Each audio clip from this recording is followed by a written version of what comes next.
Assalamualaikum and hello everyone. We are from Group 39 and today we are going to share with you guys about the systematic flow of risk management. Before we start, let us introduce ourselves. My name is Nora Afika binti Marzuki with the metric number of A174842 and this is my partner Nurul Hana binti Ramli, metric number A176076. Let's first discuss what is risk. According to the definition given by Merriam-Webster Dictionary, risk is the possibility that something bad or unpleasant, such as injury or loss, will happen.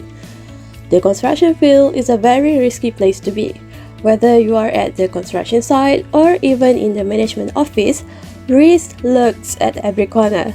This is because in the construction field, risk stems from a variety of sources, including financial uncertainties, legal liabilities, technology issues, strategic management errors, accidents, and natural disasters. These risks would not only bring financial loss to the company, but will also cost lives. Therefore, a risk management plan should always be taken before starting any project. To understand more about this topic, let us watch this short video. What is risk management? Risk is the effect of uncertainty on objectives. Risk management is one of the key components of an organization's overall governance framework. Managing risk assists organizations in setting strategy, achieving objectives, and making informed decisions. Taking risks is fundamental to an organization making profits and a non-for-profit delivering on its strategy. Innovation is risk. Growth is risk, and avoidance of risk poses a threat to the future of the organization. So doing nothing is probably the greatest risk in a dynamic external environment. Management needs to consider the risk of not taking a risk or not making a decision. Recognizing and managing risk is a crucial part of the role of the board and management. Oversight of risk management is the responsibility of the board. They should review and approve the risk management policies and framework on a regular basis. In this way, the board decides on the nature and extent of the risks it is prepared to take in order to meet its objectives. Management is responsible for developing and implementing the risk management framework and its internal controls. The approach to risk will vary across organizations, but a risk management framework should document risk tolerance, the levels of risk-taking that are acceptable in order to achieve a specific objective or manage a category of risk.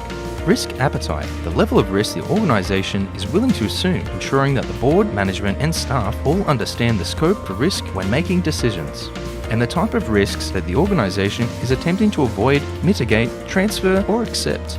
There are different types of risk: strategic risk, operational risk, emerging and people risk, and compliance risk. Common tools used in the identification and management of risks include the risk management process, risk management policies and procedures, risk and control self-assessment, risk matrix, scenario planning, and loss event database. The risk management process is iterative, which means that it is a process of monitoring, reviewing, and focusing on continuous improvement.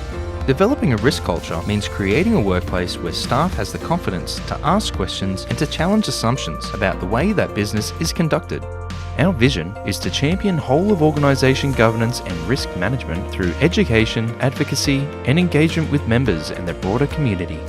Contact us to find out more about Governance Institute and the benefits of membership. Governance Institute, strengthening society through governance excellence. The previous video discussed the overview of risk management. So let's look exactly at what is risk management. Risk management is a process of identifying, assessing, and controlling threats to an organization's capital and earnings. There are three main steps in risk management, which are risk identification, risk quantification, and risk mitigation. Risk identification is a process of identifying risks that could potentially prevent a project from achieving its objective.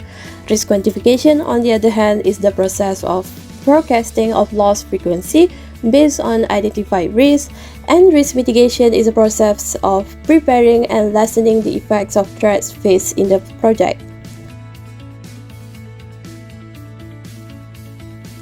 And in this sharing, we are going to discuss risk identification. There are 6 categories of risk, which are private risk, design risk, political risk, financial risk, environmental risk, and construction risk. The first risk is the pre-bid risk. The pre-bid stage is the stage before the construction starts, where the negotiation between project owners and contractors take place. The purpose of pre-bid conference is to provide instruction to interested bidders on the requirements and opportunity for the bidders to ask for clarifications. A pre-bid meeting is conducted to clear up any confusion regarding project details, scope of work, and solicitations of documents. However, the catch in this stage is that the contractor must evaluate whether the overall risk of the project is acceptable and will be beneficial to the company. To do so, the contractor must review the basic parameters such as the location, contract requirements, size, and the budget, and then make a decision based on one of these three outcomes.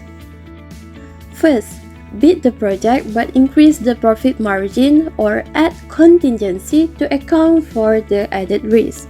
Or bid the project but joint venture with another contractor partner to share the risk. This usually happens with huge projects such as bridges or schools. Example of this would be the Petronas Twin Tower, where two construction consortia were hired to meet the deadline, one for each tower.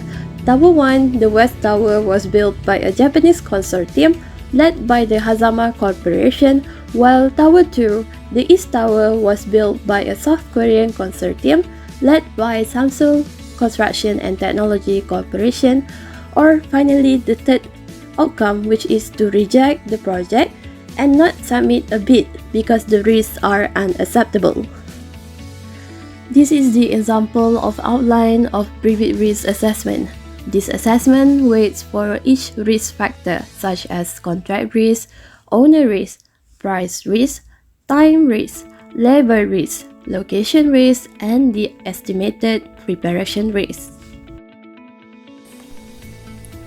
Alright, the next one is design risk. What is actually design risk? Design risk is the potential for a design to fail to satisfy the requirements for a project. This includes designs that are fundamentally flawed, invisible, inefficient, unstable, or below client standards. A poor design may manifest itself as functional defects or hurdle to development that impede project progress. And this is an example of design risk. Firstly, the poor quality or inadequate design or drawing. It means the information and detail are needed to construct an element offer is missing, incomplete, or inaccurate. Next, non-compliance with design standards means the design doesn't meet the building code or other regulations. And the third is owner-directed change means owner change their mind about the design after the construction starts or in the middle of construction. Next, excessive design review by owner, architect, or even an agency, meaning the reviews and the approval process associated with design submittals take longer than typically allowed. And the last is inaccuracies associated with supplemental design information such as soil reports and environment reports, means the information needed by the contractor and provided by the architect or owner is inaccurate. And this is an example of an accident due to design risk. Number 1, the Tacoma Narrows Bridge, Washington. The Tacoma Narrows Bridge twisted and buckled in the wind before collapsing in 1940. The bridge was located at Tacoma, Washington, and it cost around $11 million. The bridge was constructed in 1938 until 1940. The cause of the bridge falling was due to flexibility and unstable cables, and the incident happened in 1940. The bridge, also known as Galloping Gertie, the Tacoma Narrows Bridge in Washington, collapsed only 4 months after opening for public use. The bridge spanned the nearly mile-wide Puget River, making it the third longest suspension bridge in the world, behind the Golden Gate Bridge and the George Washington Bridge. But its length was not what made the bridge so famous that it continues to fascinate engineers and physics professors to this day. It was that under even moderate wind speed, the bridge would undulate like a sine wave. Construction workers noticed problematic bucking even while building the bridge, leading to its famous nickname. While the original designer intended to create greater stability with a more standard design, the cost was exorbitant, around $200 million in student money. Instead, a cheaper option using plate girders gained approval. The girders, though, were only one-third the height of the originally proposed trusses, which resulted in a disproportionate depth to width ratio. As a result, the bridge was extremely flexible and vulnerable to high-speed wind. When a 40 mph wind struck on 7th of November 1940, the bridge started to twist and buck wildly. The bridge finally gave way, snapping the support cables and dropping into the river below.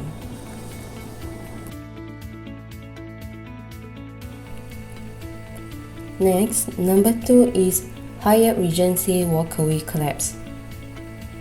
A walkway at the Hyatt Regency in Kansas City collapsed in 1981, killing 140 people. It was located at Kansas City, Missouri, and it cost around $50 million. The building was constructed in 1978 until 1980, and the incident happened in 1981. The cause of collapse is due to weight distribution. While most structural failures are noticed in time, the Hyatt Regency in Kansas City, Missouri wasn't so fortunate. On July 17, 1981, 100 people were killed and 200 people were injured when the fourth floor elevator walkway collapsed, falling onto another walkway 2 floors down and eventually into the lounge below. When the hotel opened in 1980, it boasted a sleek and elegant design, which included a multi-story atrium with 3 suspended walkways running through it. The walkways were anchored by 1.5-inch steel rods, but the real issue lay in the change from a single set of hanger rods threaded through the upper walkways to a double rod system that was anchored to the upper walkway themselves, adding immense and undue stress. The design was incapable of meeting the minimum safety requirements, but had gone unnoticed in the building process. The collapse occurred during a Friday night when the tea dance occasion held in the lobby. Local police chief Norman Karen said it was the worst disaster in his 24 years as a police officer.